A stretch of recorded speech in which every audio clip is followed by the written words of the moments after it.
Cosa succede quando bussiamo alle porte del mondo invisibile? E cosa accade quando queste porte si aprono? Rimaniamo sempre in contatto? Quale canale si viene a dischiudere? E cosa accade se noi vogliamo a un certo momento chiudere quelle porte?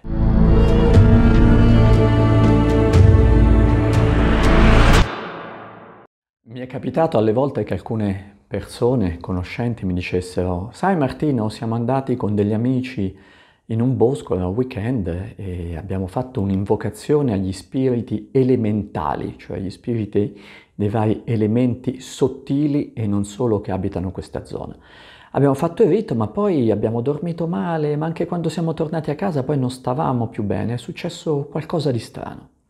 Oppure altre persone mi dicono: sai Martino, abbiamo fatto una bellissima seduta sciamanica, anche qui un bel weekend, abbiamo suonato i tamburi, abbiamo costruito dei nostri tamburi, abbiamo chiamato tutti gli spiriti della natura, è stato bellissimo, abbiamo danzato, ma poi a un certo punto mi sono sentito strano e questa sensazione è rimasta e non so come togliermela di dosso. Che cosa è accaduto? Proverò a rispondervi come vi risponderebbe il pensiero spirituale tradizionale, che oramai da millenni, in maniera direi invariabile, ha una visione molto chiara di ciò che è visibile e di ciò che è invisibile e di quelle che sono le relazioni tra questi due mondi. Mondo visibile, lo sappiamo cos'è? È il mondo in cui noi siamo immersi, il mondo fatto di cose, il mondo fatto di corpi, di cose tangibili, di cose che noi possiamo percepire perché cadono all'interno della sfera di azione e di ricezione dei nostri sensi grossolani. C'è poi il mondo invisibile, quindi è quello che trascende questa dimensione sensoriale, fisica e grossolana. Ma il mondo invisibile non è tutto uguale. In questo mondo invisibile potremmo dire che ci sono due aspetti: l'invisibile nella sua dimensione ultima, nella sua dimensione increata, nella sua dimensione come sorgente di ogni cosa. È quella che i buddisti chiamerebbero la dimensione nirvanica, quindi al di là del piano fisico, è la vera e propria dimensione metafisica assoluta. Esiste poi una dimensione invisibile che però è semplicemente invisibile perché è più sottile della nostra materia, ma non è la dimensione assoluta. È una sfera molto ampia, è uno spettro molto vasto all'interno del quale abitano, risiedono delle entità che non hanno un corpo fisico.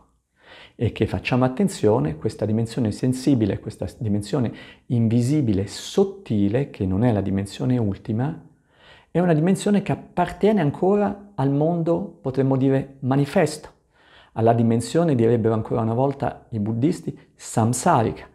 Quindi non è al di là della dimensione materiale, ma è ancora al di qua. È solo più sottile, più impercettibile, più impalpabile di tutto ciò che invece normalmente nella nostra vita quotidiana entra in contatto con noi. Quando noi pensiamo a questa dimensione invisibile e sottile, è importante sapere come questa agisca, esista, si muova, pensi in maniera non troppo diversa da tutte le cose che seguono le leggi di natura. Nelle leggi di natura si sa, a ogni azione segue una reazione. Quindi questo mondo invisibile è un mondo molto istintivo, molto immediato.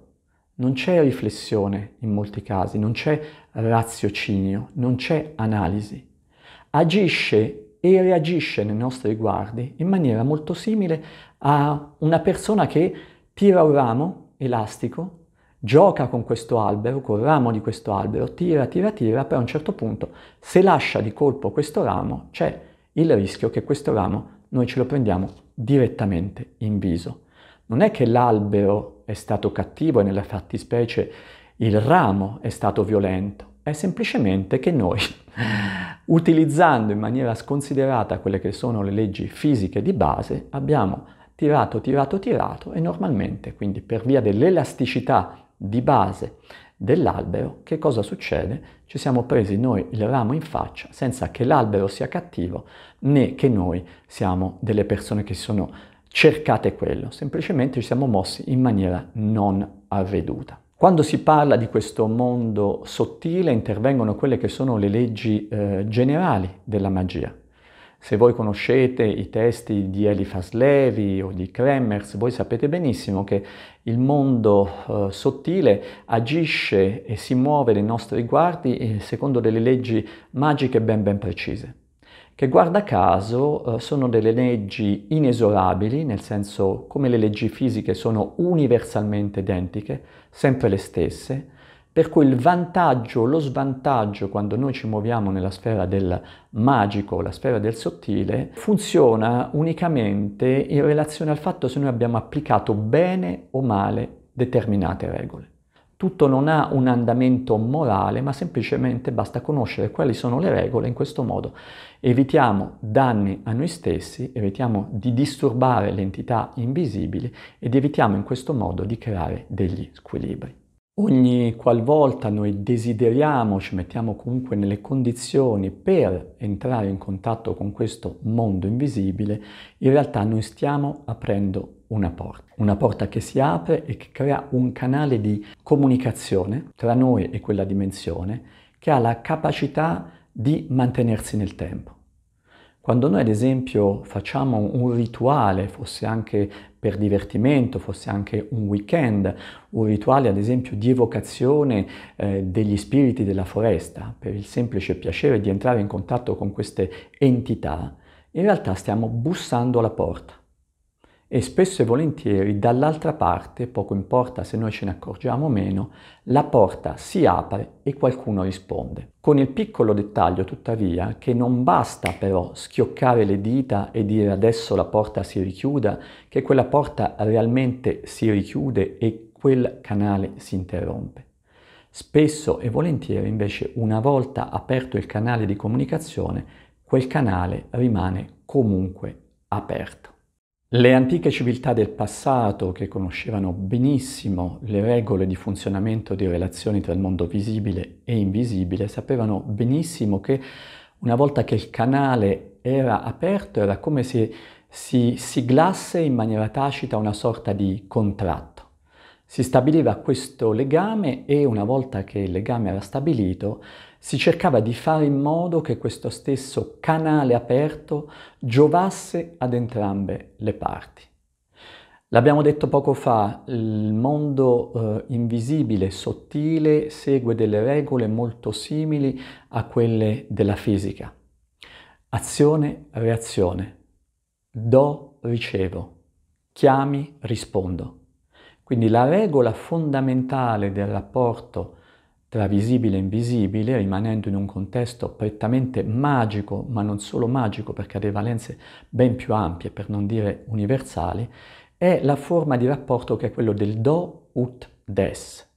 Una volta che c'è un mondo visibile e un mondo invisibile che entrano in contatto, c'è uno scambio e c'è uno scambio in maniera tale che tu mi dai una cosa e io te ne do un'altra. Se tu mi dai una cosa, io sono obbligato in cambio a dartene un'altra.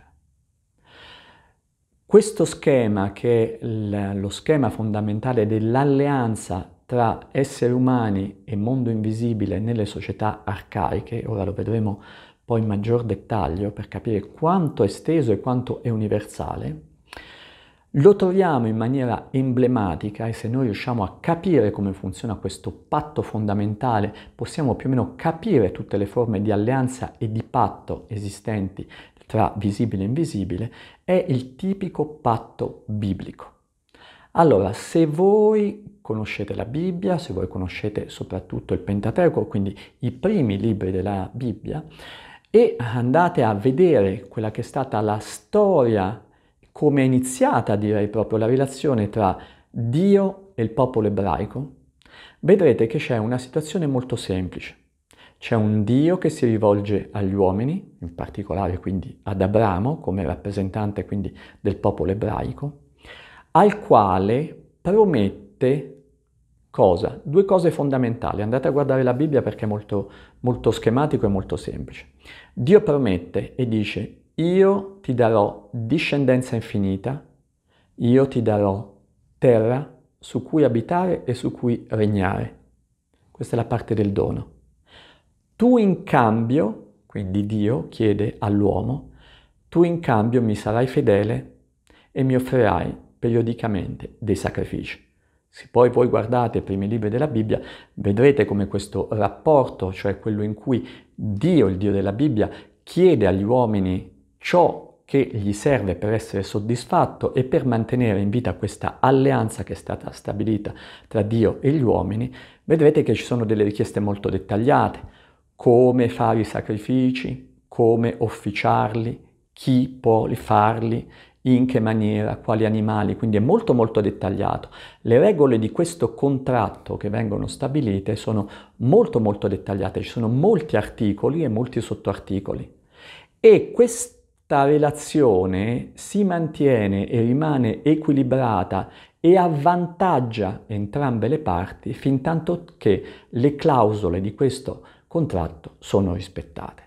Quindi, fintanto che gli uomini fanno sacrifici, offerte, preghiere, rimangono fedeli al Dio della Bibbia, e voi l'avete visto cosa succede tutte le volte che il popolo di Israele invece dimentica di venerare il proprio Dio e si rivolge ad esempio al vitello d'oro, lì arriva la punizione, arriva la sanzione. C'è il rischio che quindi questo patto venga infranto e l'uomo si merita la punizione. Quindi da una parte l'uomo attraverso preghiere, fedeltà, sacrifici dà e da quel momento ha il diritto di ottenere. Cosa ottiene? Tutto ciò che il Dio ha promesso, terra e discendenza. Questo è lo schema fondamentale delle relazioni tra visibile e invisibile. Qui parliamo di mondo antico e parliamo di Bibbia, ma lo vedremo tra poco, è uno schema che ricorre in moltissime civiltà, è molto più ampio di quello che pensiamo. Visibile e invisibile sono in contatto, la porta si è aperta, in questo caso è il Dio della Bibbia che va a chiamare gli uomini, va a cercare Abramo, gli dice tu diventerai il popolo eletto, tu sei il mio popolo prediletto. Quindi è lui che apre le porte, ma da quel momento in poi, quando il legame si è creato, cosa accade? Accade che diventa un'alleanza, un patto, come abbiamo detto, con degli articoli, con delle clausole da rispettare e fintanto che queste clausole sono rispettate da entrambe le parti, c'è equilibrio e ognuna delle due parti ottiene ciò che gli serve. Abramo e il suo popolo avevano bisogno di terra e di discendenza. Dio evidentemente voleva un popolo che gli fosse fedele e che gli tributasse un culto. Questo è il modello fondamentale.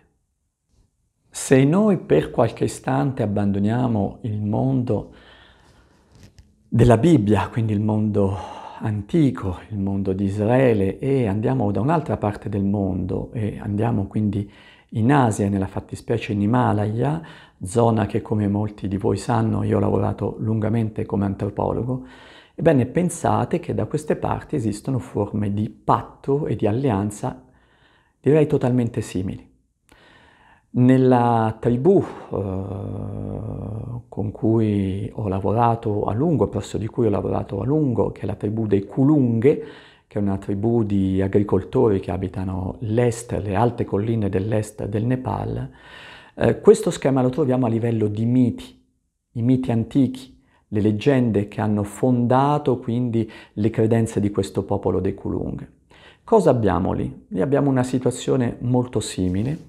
Abbiamo i progenitori del gruppo etnico dei Kulunghe, nella fattispecie abbiamo un essere che è chiamato Kokchilip, un antenato Kokchilip. Cosa fa Kokchilip? Kokchilip si sposa con una entità che non è umana, ma è un'entità acquatica, è una divinità dei fiumi. Si sposa con lui. E a questo punto, dopo il matrimonio, come racconta la leggenda, questa neonata coppia, quindi Kokchilip e la sua moglie ninfa delle acque che si chiamava Welim, vanno a fare visita ai parenti di lei, quindi delle divinità ancora legate all'acqua, con cui lei è strettamente legata perché erano i suoi genitori e i suoi zii. Durante questo ricevimento, questi antenati delle acque, parenti di Welim, cosa fanno? Questi fanno dei regali alla giovane coppia. Gli regalano, dice il mito, delle pentole, delle bellissime pentole per poter cucinare. Il famoso servizio, diremmo noi, il servizio che si fa regali come regalo di matrimonio.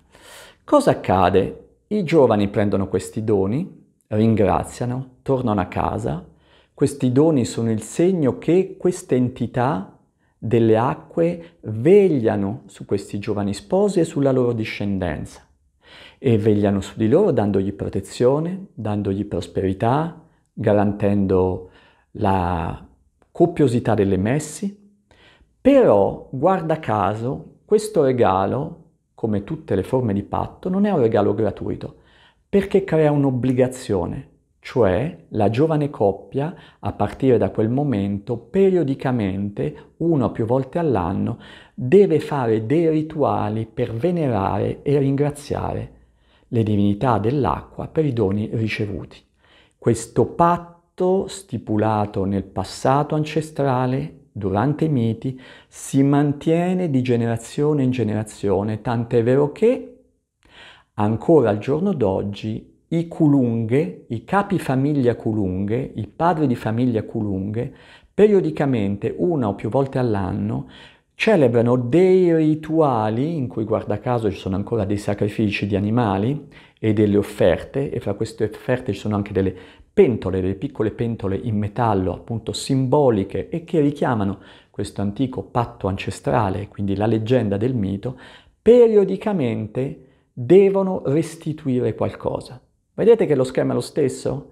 Qualcuno dà, sembra un regalo gratuito, come il Dio della Bibbia, ti do figli e terra, però in cambio voglio.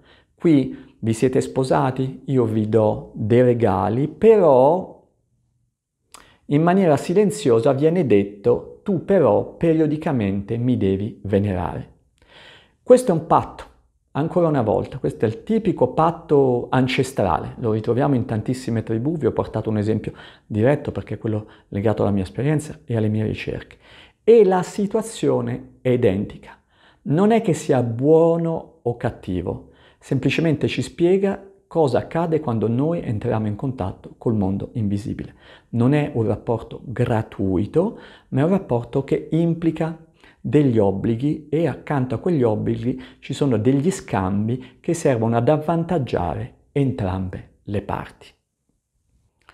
Se noi vogliamo rimanere ancora in ambito himalayano, vi farei un altro esempio, così ci facciamo veramente un'idea globale e vedrete come è persistente questa idea di patto e di scambio cerimoniale tra visibile e invisibile. Rimaniamo quindi in Nepal, parliamo sempre dell'etnia Kulunghe, non della leggenda di origine dei Kulunghe, di questo matrimonio tra gli antenati Kulunghe e la stirpe delle acque, delle ninfe delle acque, ma pensiamo al mondo sciamanico di questa etnia. Nel mondo sciamanico, quindi nella religione sciamanica di questi popoli, dei Kulunghe in particolare, ma anche questo è tema universale, abbiamo ancora una volta questa idea di patto nel momento in cui si hanno dei nuovi sciamani nei villaggi. Lo abbiamo detto più volte in varie occasioni, in questi gruppi etnici non si nasce sciamani, c'è una componente ereditaria, ma si diventa sciamani perché c'è una vocazione, cioè c'è una chiamata, sono delle entità della foresta che scelgono dei neofiti, quindi dei candidati a diventare sciamano, che sono dei ragazzi di questi villaggi, Kulunghe, sono queste entità della foresta che, guardate, io faccio sempre lo stesso gesto, ma è per farvi capire che lo schema è identico. Queste entità della foresta, che abbiamo detto più volte non sono degli spiriti, ma sono delle creature della foresta, che sono quindi visibilmente percepite dalle persone del villaggio, soprattutto dai ragazzi, che sono, diciamo, vittima di questa chiamata. Cosa fanno? Queste entità vanno nei villaggi furtivamente a scegliere dei ragazzi che diventeranno sciamani e durante queste visite potranno apparire nei sogni dei ragazzi, potranno creare delle visioni a questi ragazzi in maniera che comincino a capire chi sono gli interlocutori del mondo invisibile, che diventeranno più tardi le divinità principali del culto sciamanico.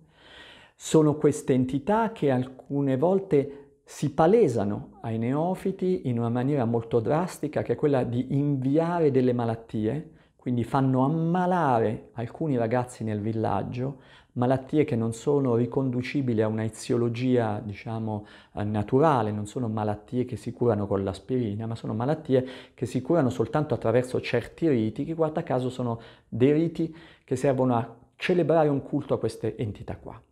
Quindi vanno nei villaggi, appaiono nei sogni, mandano malattie, generano delle visioni.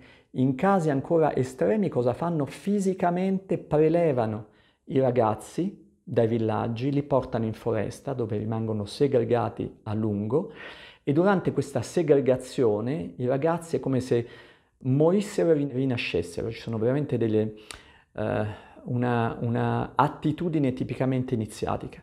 I ragazzi sono fatti morire come esseri umani per essere poi fatti rinascere come sciamani.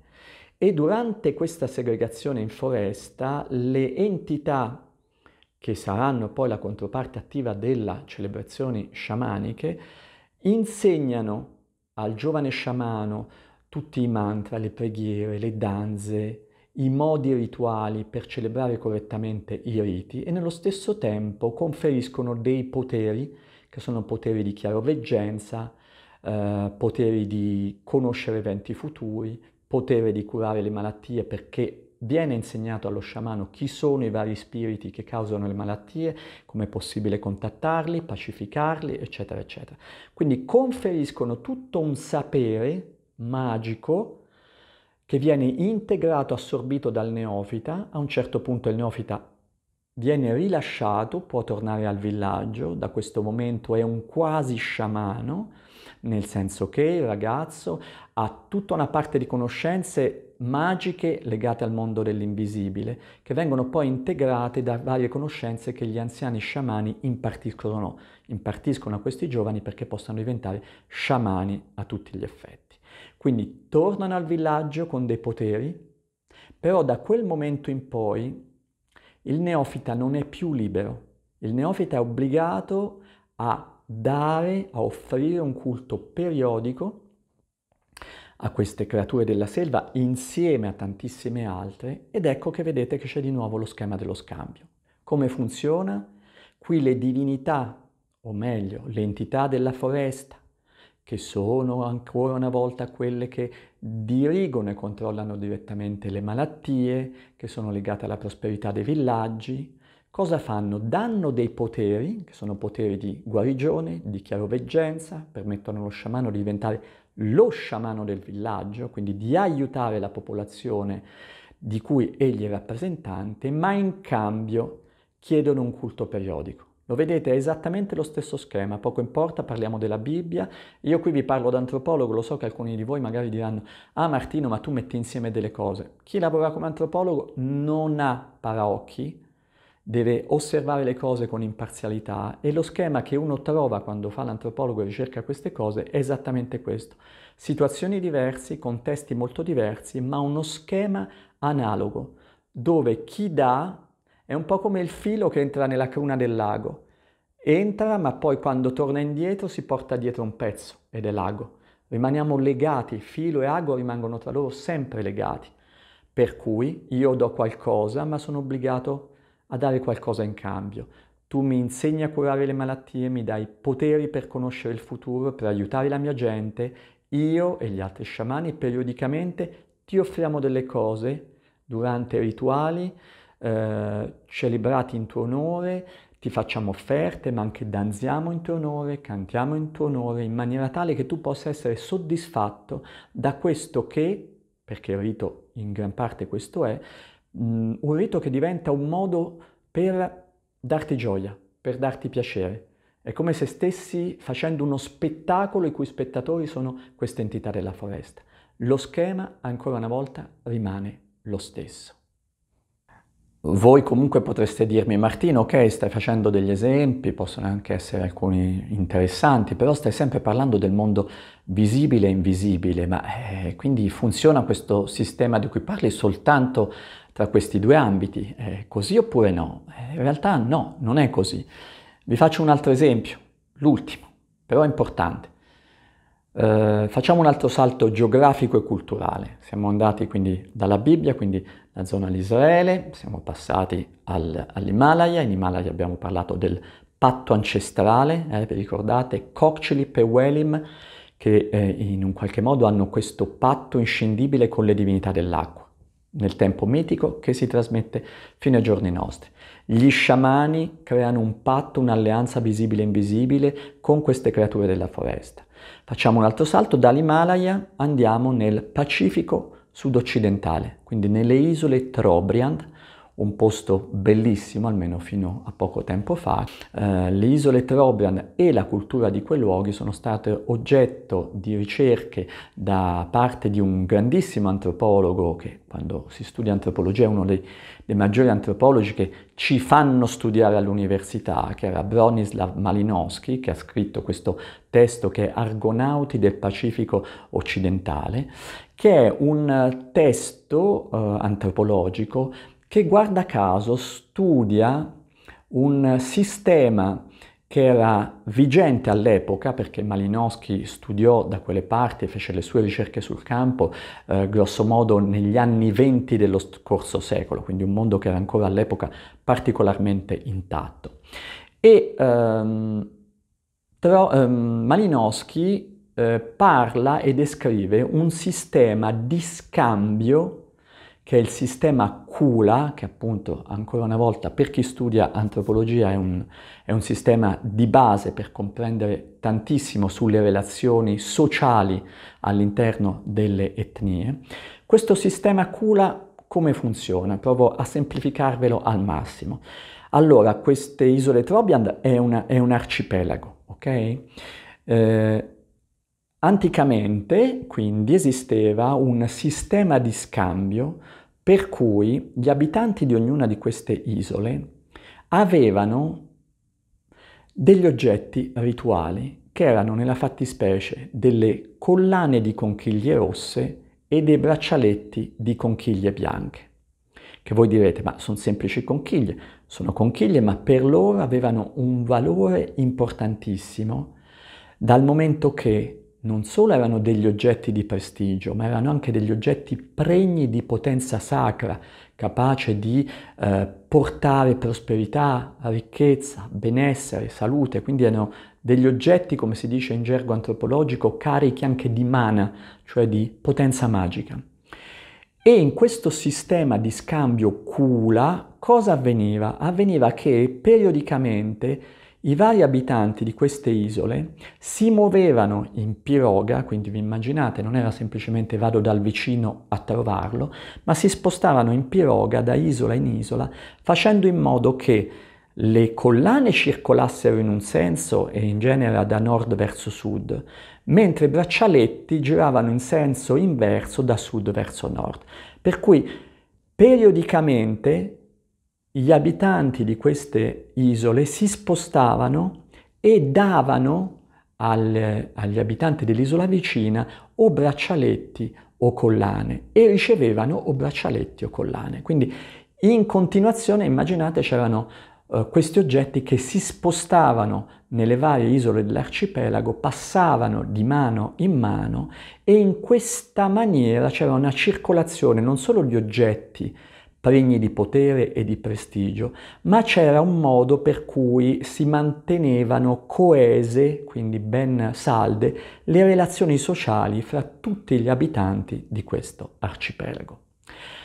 Ancora una volta, lo scambio Kula viene normalmente definito come uno scambio di doni, ma non sono semplicemente dei doni, perché se io ricevo braccialetti, sono obbligato alla persona che è venuta magari a regalarmi i braccialetti a offrirgli delle collane. Quindi c'è un dono, ma anche qui è un dono con un contratto invisibile già siglato e che io sono obbligato a rispettare. Io ricevo un dono, ma sono obbligato a dare al mio vicino di isola altri beni. Quindi c'è un dono che crea un'alleanza e che è conforme a un patto che ancora una volta è stato stabilito nel tempo mitico, che si mantiene sino ai giorni nostri con lo scopo appunto di mantenere coesione, ma anche di mantenere equilibrio. Quindi vedete, poco importa se la dimensione tra virgolette verticale, tra visibile e invisibile, o è orizzontale, perché qui stiamo parlando di tutte persone che abitano lo stesso piano terrestre, isole diverse, ma appartengono tutti alla stessa popolazione, non cambia. Il mio regalo non è solo un regalo, il mio regalo crea degli obblighi nei riguardi di qualcun altro. Il sistema è sempre identico, il sistema rimane sempre lo stesso. Il patto, l'apertura del rapporto tra due mondi crea una relazione con delle obbligazioni che permette però una circolazione di beni da un ambito a un altro. Questo ampio giro d'orizzonte attraverso culture, civiltà e anche epoche diverse è importante perché da questa macro scala possiamo ritornare alla nostra scala, alla nostra esperienza, alla nostra cultura, alla nostra epoca. Noi dicevamo all'inizio di questo video, portavamo l'esempio della persona che voleva fare l'evocazione alle divinità elementali, quindi legate agli elementi della natura, e poi si sentiva strano, era successo qualcosa, aveva aperto delle porte, ma poi c'era qualcosa che stonava. Abbiamo fatto l'esempio della persona che ha fatto il weekend sciamanico, ha suonato, ha danzato, ha chiamato gli spiriti della natura, ma ancora una volta poi qualcosa non andava proprio più come prima. Cosa significa? Significa che anche noi nel nostro piccolo in realtà viviamo, sia che lo vogliamo che non lo vogliamo, in una dimensione analoga a quelle di tutte le civiltà che abbiamo preso in esame fino adesso. Non siamo diversi. Se le antiche civiltà ci insegnano che aprire le porte significa creare un patto, creare una dimensione do ut des e far sì quindi che da quel momento in poi, una volta che l'alleanza è creata, non è più eludibile, significa che forse anche noi dobbiamo muoverci con maggior consapevolezza. C'è un grande maestro tibetano che è diciamo il detentore di tutti i lignaggi di pratica e degli insegnamenti della religione Bön, che è la religione pre-buddista del Tibet, che proprio parlando di questi temi una volta disse che in realtà bisogna fare molta attenzione, perché quando noi esseri umani ci rivolgiamo attraverso preghiere, invocazioni, offerte a delle entità invisibili che appartengono alla dimensione samsarica, e l'abbiamo detto all'inizio, quindi al mondo manifestato e non alla dimensione ultima, increata e assoluta della realtà, ogni volta che facciamo questo in realtà chiediamo qualcosa, ma prima o poi queste entità chiederanno a noi qualcosa in cambio. E questo grande maestro dice: non vi preoccupate, se queste entità a cui voi tributate un culto ora non vi chiedono nulla, non ve lo chiedono in questa vita, fate attenzione perché probabilmente è possibile che in una vita futura siano loro a soggiogarvi e a chiedervi una volta per tutte in cambio ciò che voi avete chiesto e che loro hanno dato in questa esistenza. Quindi attenzione a fare i patti con le divinità, con le entità invisibili che appartengono alla dimensione del mondo manifestato, perché la regola è sempre quella. Se voi domandate non è detto che quelli neghino, vi danno, ma una volta che vi hanno dato poi vi chiederanno sicuramente qualcosa in cambio. È questo un qualcosa che invece non ha luogo nel momento in cui la nostra attenzione, la nostra devozione, la nostra concentrazione, le nostre richieste si rivolgono invece alle entità, chiamiamole così, che non appartengono più o non sono mai appartenute alla sfera del divenire. È per questo che si dice che chiedere aiuto ai Buddha e l'aiuto che si riceve è un aiuto gratuito. I Buddha non chiedono nulla in cambio per aiutarci, lo fanno gratuitamente in nome della loro infinita compassione. Quindi i Buddha sono quelle entità che hanno spezzato questa antica logica e la possono spezzare perché non appartengono più al mondo manifesto, ma appartengono appunto al mondo oramai increato, alla dimensione ultima della realtà o, vista sotto altri punti diversi, alla dimensione prima della realtà. La stessa cosa, per non rimanere sempre sul esempi di ambito asiatico, la stessa redenzione cristica è analoga. Cristo con il sacrificio della croce si dice ha spezzato la vecchia alleanza e ha creato una nuova alleanza. Il sacrificio della croce quindi annulla tutte le logiche do ut des che esistevano fino all'immolazione sulla croce per instaurare questa nuova alleanza che è un'alleanza d'amore. Cristo non chiede niente in cambio, è gratuito, è stato gratuito il suo sacrificio, è gratuita la sua presenza come corpo mistico, anche in questo momento mentre io sto parlando e voi state ascoltando. Quindi ogni qualvolta noi ci dirigiamo come attenzione, come devozione, come dicevo poc'anzi, a questa dimensione che sta al di là della sfera fenomenica, lì non ci sono più queste regole, questo antico legame, questo legame universale viene infranto. E la gratuità, ed è per questo poco importa che si parli di Buddha, poco importa che si parli di Cristo, c'è sempre la nozione di grazia. Non c'è la dimensione di legge, non c'è la dimensione di dovere, c'è la dimensione di grazia, questa grazia che si effonde a noi senza che noi abbiamo degli obblighi nei riguardi di quello. La grazia è gratuita, gratuita è l'opera di Buddha, gratuita è l'opera di Cristo.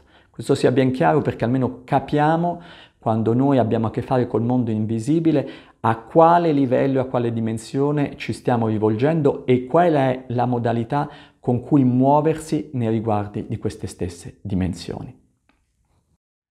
In conclusione di questa nostra esposizione, quindi qualche informazione molto diretta e circostanziata. Fate attenzione. Quando vi rivolgete alla dimensione invisibile, in primo luogo cercate di sapere verso quale dimensione vi state indirizzando. Se è il mondo pulviscolare dell'invisibile, la dimensione sottile della realtà, o se realmente vi state invece indirizzando alla dimensione ultima, la dimensione extra samsarica. Perché se rimanete nella prima delle situazioni, la legge è quella del dot des, la legge è quella delle porte che si aprono che poi rimangono aperte e delle obbligazioni che rimangono tali.